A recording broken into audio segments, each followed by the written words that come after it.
Ушу эки досту да уруштурган ушул ушакчылар болду. Президенттин жанындагы вице-премьер-министр кече чыгып алып айтып атат. Камчыбек Кыдыршаевичтин кылган ишин жөн эле жокко чыгарып атат. Камчыбек Кыдыршаевичтей болуп ошол вице-премьер элге иш кылсынчы. Соц тармактын бир маселесин түшүнбөй туруп, жөн эле блогер жүгүрүп чыгып, тиги чакырык жасап атат. Кимдир бирөө элди бөлүп жарып салгандай. Кана элдин бөлүп жарылганы? Эл бөлүнүп жарылган жок. Кагылайын, кыргыз элинен айланайын. Эл бөлүнгөн жок.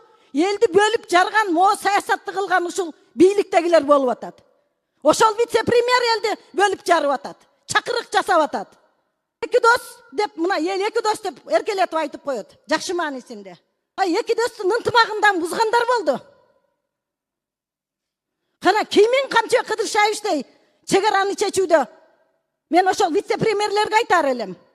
Кыйын экенсиң, социалдык маселени биринчи орунга коюп койбойсуңбу? Президентке күйөр экенсиң, элге күйөр экенсиң. Бүт проблема социалдык маселелерде жылган. Оюңузду аягына чыгарып алыңыз.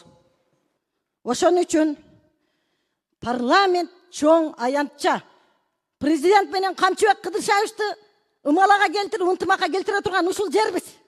Эгиле бир кайрылуу кылалы. Токтотолу. Ел бир атасынан айрылып калгандай абдан кыжалат болуп чалып атышат. Токтотолу, эми ачуучундукты кимдир бирөө айтыш керек. Мына мен ошол туруп берейин. Келиңиздер, барыбыз чогуу бир президентке кайрылуу жасайлы. Болбойт мындай деп. Чогуу келдиңер. Оор учурларда чогуу көтөрдүңөр жүктү. Жөн эле ушинтип эле Камчыбек Кыдыршаевич жөнөкөй киши эмес, айланайындар. Кечетен бери күтүп атам да ушул жерде жанында жүргөндөр ошо кишинен.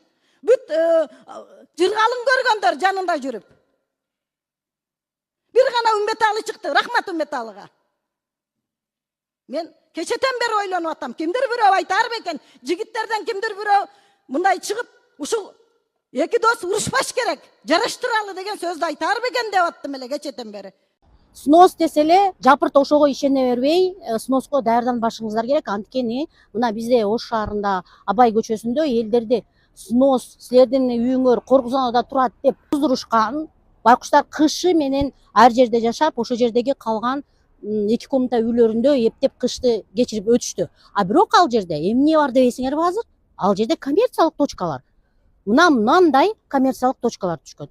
Деп ошол эле коммерциялык точкаларды өзүңөр сатып алгыла деп атат. Мындайча айтканда 1 квадратный метрин $1,500 сатып алгыла деп атат. Сиздин буюмуңузду коркутуп, үркүтүп бирөө ала турган болсо, кайтып эле ошо буюмду сатып ал деп сага сунушталат да.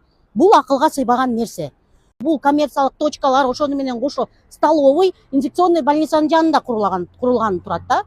Канчалык деңгээлде инфекционный больницанын жанында коомдук жайлар болушу керек.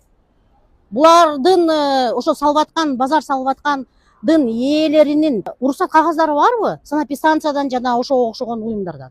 Ошону текшеришибиз керек биз. Компенсациялар жанагы жарандардын үйлөрүн бузуп атышпайбы мэрия? Бузуп атканда сөзсүз түрдө соттун чечими болуш керек. Канчалык деңгээлде бул соттун чечими бар, жок, аны дагы суратабыз. Жана генеральный планда эмне деп жазылган ал жерде? Генеральный планда чындап эле коргу зона деп жазылганбы же коммерческий зона деп түшкөнбү? Эгерде силерге снос деп келип, жергиликтүү бийлик снос деп жазса, сөзсүз түрдө анын жазма түрүндө негиздемесин сураңыздар. Анткенде негиздеме бир түрдө келип туруп, а бирок снос башка максатта болуп калуу ыктымал да. Ошол себептен сөзсүз түрдө жазма түрүндө негиздемени сураш. Кошумча консультация керек болсо, биздин уюмга интербилимге кайрылыңыз.